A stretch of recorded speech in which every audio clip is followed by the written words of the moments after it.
There's something about the letters GTR that just gets my heart pumping. And while I am about to drive an R35 Nissan GTR, that's not what I'll be covering in this video. We are currently sitting in a 2018 Mercedes AMG GTR. I didn't realize these cars were now in the $110,000 to $120,000 range here in the US. And that's really got me thinking, because that's basically 991.1 GT3 territory. And as much as I love the GT3, this AMG GTR has way more presence on the road, feels way more special even to sit in, and it's hard to argue with the numbers. We've got a 4-liter twin turbocharged V8 making 577 horsepower and 516 pound-feet of torque. All the power sent to the rear axle through this 7-speed dual clutch transmission. We have double wishbone front and rear suspension, rear axle steering, a 9-stage traction control system, and a rear limited slip differential. This car has all the ingredients you want in a high performance super sports car that's not only great to look at and has tons of road presence, but is also great to drive on track. I think when the GTR first came out, several independent testers set significantly quicker lap times in this at certain tracks compared to the 991.2 GT3. And that's despite the fact that this car weighs somewhere in the 3,600 to 3,700 pound range. Now, the owner, Richard, has not kept this car stock. He's done a few choice mods because he does track this car quite a bit. I'll throw the mods in the video description. It's not a big list, but they were very carefully chosen. We have the KW competition dampers. The exact model name is 2AEXR. That's how you know this thing's gonna be legit.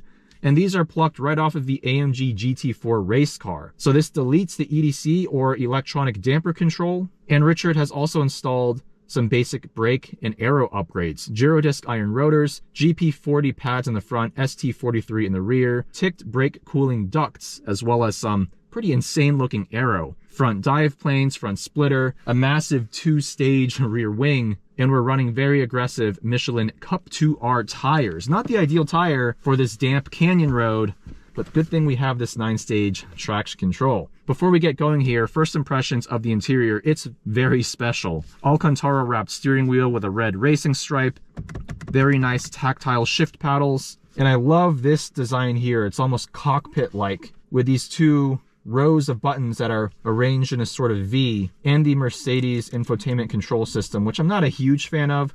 Also, this display feels very last generation, massive bezels, tacked on tablet look to it. But the rest of the interior is quite high quality. We have some carbon fiber trim here. There is some piano black, but it's accented well. Metal pieces for the air vents and all the buttons. Very nice. The MSRP of this car was pretty close to 200,000 back in the day, but nowadays for 110 to 120, this is a very special interior indeed. I can get really nice and low, and because this is a front midship design, that V8 is mounted mostly behind that front axle, you feel like you're really cocooned in this thing. Visibility out the sides and the rear is not very good, and there's just so much car, so much hood in front of you. So let's see how all of this translates into driving dynamics.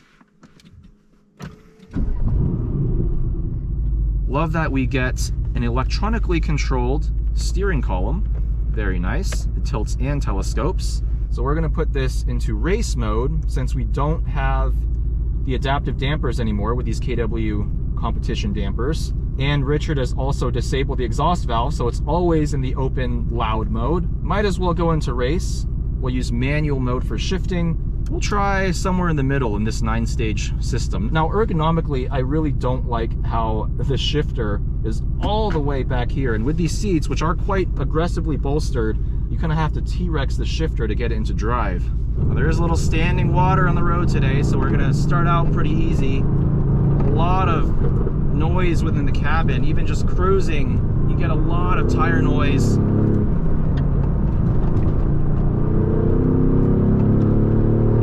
Partial throttle.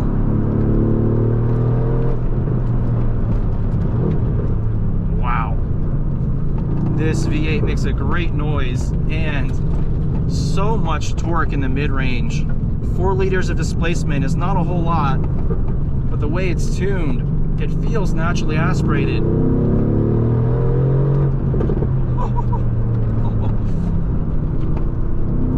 Now, first impressions here, this car feels more agile than its curb weight would suggest.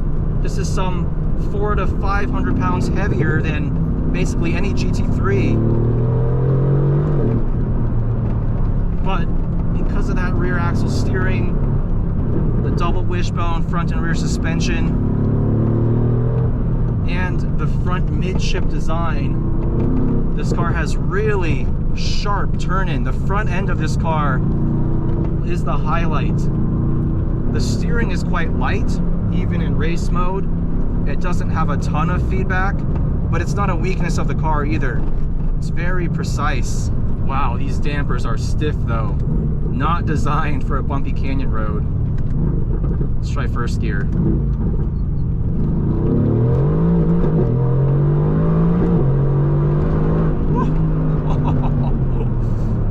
With the traction control in stage 5 out of 9, I think we have it right now, it will give you a decent amount of wheel spin.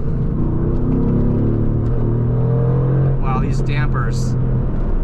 Oh, not quite dialed in for this road, but that's to be expected. This is meant for the track, but over some of these bigger bumps, the rear end does bounce a bit. Oh yeah. Brakes feel good. Not overly grabby at the top of the pedal. There's a lot of modulation, which is in line with this car's ethos. It's kind of a street legal track car. You want that fine tunability with your inputs. The steering's not overly quick.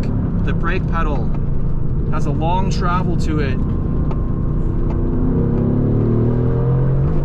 Oh, the suspension though.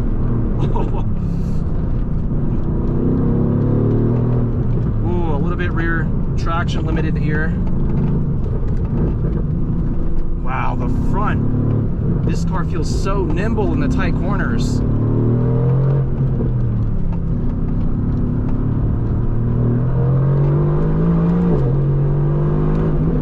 The 7-speed dual clutch, very quick and actually quite smooth. It doesn't buck you every time you upshift at full throttle at redline. All of the inputs natural to use.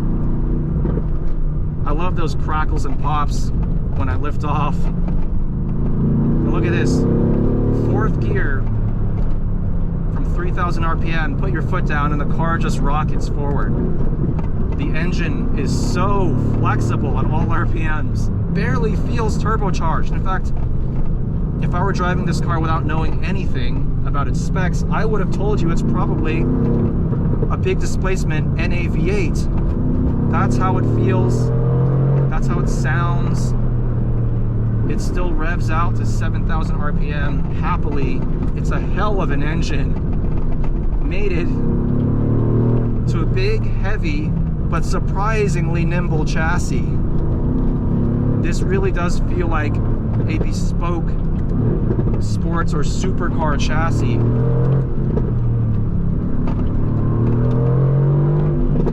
Of course, this generation platform is not shared with the Mercedes SL of the time, unlike the latest AMG GT, which has gotten so much heavier and, in my opinion, not as aesthetically pleasing.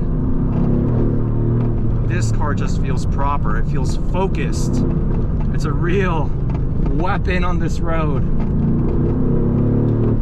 But at the same time, it's got plenty of creature comforts. The interior is excellent. Outside of the very firm damping and tons of road noise, you probably actually could daily drive this car. I just wish the dampers were not so aggressive. This is meant for the track. I mean, just look at this thing with the aftermarket aero. This car is so aggressive, and I am here for it.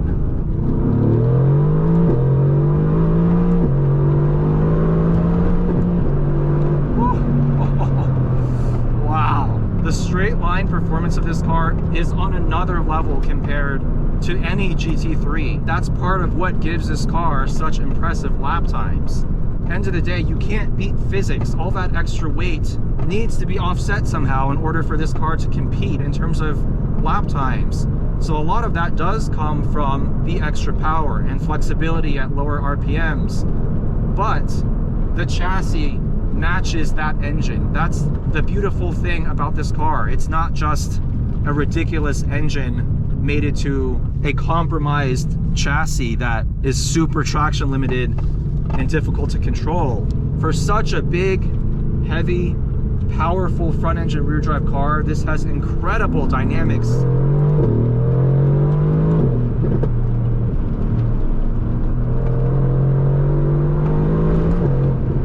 It'll bang off the rev limiter in manual mode. You have full control of what the car will do using your right foot. Absolute missile on 4 wheels. And I love that this car still has a more analog feel to it. Analog gauges, analog tack.